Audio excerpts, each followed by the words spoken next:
This is CBS News Miami. Good afternoon, and thank you for joining us. I'm Najahe Sherman, and welcome to CBS News Miami's 4 p.m. Quickcast. Let's turn things right over to Chief Meteorologist Ivan Cabrera with your weekend forecast. 40s this morning. For a lot of us, were frigid temperatures this morning with 40s and 50s. That was the coldest air since mid-January, mid to late January. So that was something here for March. We have recovered nicely as far as temperatures. Expected that, right? So big range. This is how we were this morning. Upper 40s here at Pompano Beach. Look at Kendall overperforming. 45 degrees this morning. That is frigid stuff for this time of year. And the temperatures across the rest of the area here, the low 50s, even upper 50s down across the Middle Keys. But here we are back in full sunshine. Back with temperatures in the 70s, getting close to the upper 70s this afternoon before we begin to get temperatures back down. Not going to be as cool tonight, but still, I think you'll need a jacket if you wake up early enough. The humidity is down. It is perfect. It is comfortable, but not low enough where we would have a fire danger like we did yesterday. So that looks good. Here comes the heat for the weekend, 85. What we'll be missing is high humidity, so it's not going to be oppressively warm. With an 87, which is going to be near the record of 88, it would feel like, well into the 90s. I think we'll hold right around the upper 80s to around 90, so it'll feel close to what the temperature will read on the thermometer. That's a good thing for this time of year. So 83, we're going to knock temperatures back down on Monday, and that is the day I'm expecting our only rain chance here. So we'll talk about that because that's going to be important to get with this drought getting worse here. And then temperatures back down. We are still in cold front season. Got another one coming. The same one that's bringing us the rain Sunday will bring us some cooler and drier air coming up for the early part of next week, and then it looks like a pretty sunny week with not much action. That's it. Sticks out because that's the only day that we're talking about some potential rainfall. So sunny tomorrow, a nice cool start again. Another warm afternoon, but much warmer than today. So we'll climb into the mid-80s, and those record temperatures, the potential for that is certainly coming in on Sunday afternoon, and then that's it because we start raining Sunday night and through the day on Monday. Looks like the heaviest of the rain will be displaced up to the north. I'm thinking for us maybe like a ½ inch, perhaps even a little bit more, but not into the several inches. We don't want that all in one day. That would be a lot of rainfall. Then sunny, cooler and breezy as we head through the early part of next week. So there's a storm that's going to be bringing us the rainfall. But you see the bulk of the rain pushed up to the north along the area of low pressure. We will get some of it here as it moves through, and I'm hoping to get at least a ½ inch. That's going to help conditions on the ground. Numbers for tomorrow, still cool, not as chilly. We're losing the 40 certainly, but look at Kendall, still in the mid-50s. So you're going to need some jackets in the morning, and then by the afternoon, all of a sudden, from 50s to 80s, 85 in Miami, 84 there in Homestead, and we're looking at full sunshine throughout the day. Tomorrow, Sunday, still pretty good. Next weather 7-day forecast will show you just a few more clouds on Sunday, but I think overall still a fantastic weekend. We do lose the hour of sleep, so hang in there. But Sunday afternoon, Sunday evening, our sunset will be after 7, so we get an extra hour of daylight. And there's that one day of rain and wind, kind of a messy back to work day on Monday. And then clearing out, cooling off for the rest of the week. Looks fantastic. Perfect temperatures for this time of year in the low 80s right through Thursday and Friday. Really nice 7 days, a little something for everyone. Ivan, thank you. We are learning more about the massive fire that destroyed multiple yachts in northwest Miami-Dade. More than 30 firefighters rushed the scene to put out the flames as they spread. Investigators say arson may be to blame. CBS News Miami's Morgan Reiner reports. Jose Rojas said he heard an explosion at 3:30 Friday morning. At first, he thought it was his marina. You can see shattered glass along their building. But then they quickly realized it was the boat across the water. He took this video showing 3 yachts up in flames. They started moving their own boats out of the way. He called it strange. 3 boats erupting in flames, 2 of them now underwater. Miami-Dade Fire Rescue said over 30 of their units responded to the marina on the 3200 block of North River Drive. They used foam to help extinguish the flames. Then this orange oil absorbent boom to help trap any oil or debris before it spread further down the Miami River. Thankfully, there were no reported injuries. That was Morgan Reiner reporting. Coming up at 5, our Yvonne Taylor talks to one of the owners who lost 2 yachts. The man accused of killing 3 people in Tamarac last month faced a judge for the first time since a grand jury indicted him.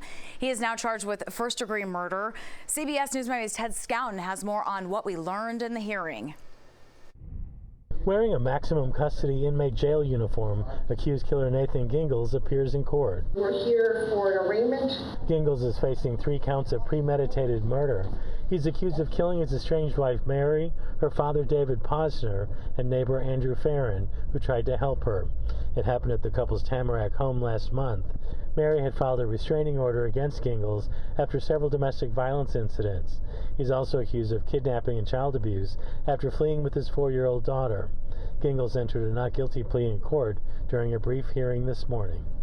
Has the defense counsel entered a written plea? We have, Your Honor, but we will enter a plea of not guilty to managed trial by jury. That was Ted Scouten reporting. Gingles is scheduled to be back in court in May. President Trump is pausing 25% tariffs on U.S. imports from Mexico and Canada. The 1-month delay comes just days after he imposed those tariffs. Even with a tariff pause on many goods from Canada and Mexico, uncertainty still looms among many industries. President Trump also appeared to have taken a step to rein in Elon Musk's power. Yesterday, Trump told agency leaders they are the ones who make decisions about job cuts and that Musk is only there to make recommendations. We continue to see new video coming out of that SpaceX rocket that broke apart during a test flight from South Texas. The blast sent debris spewing into the air. It forced a temporary halt to flights at Miami International Airport and Fort Lauderdale Hollywood International Airport. This is the second time in 2 months something like this has happened to a SpaceX rocket.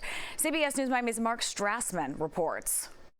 What is going on right now? Those sparks over the sky Thursday night sparked many questions. Oh my gosh, it's like lighting up the water. The bright lights seen in the Bahamas. Oh, yeah, it's going down. Over the Turks and Caicos Islands. And in Florida, where one spectator had the right answer for clusters of fire flying. Hey guys! Starship! That would be SpaceX's uncrewed Starship rocket.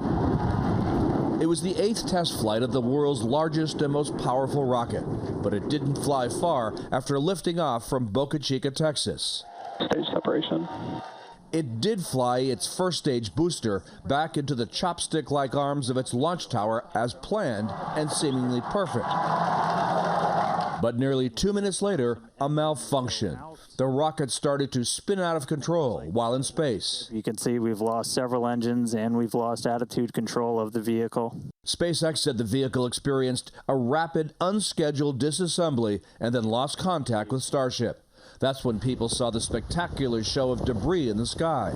A very similar sight to what happened in January when another Starship also broke up over Turks and Caicos. 2 failures in a row for SpaceX, obviously a significant setback.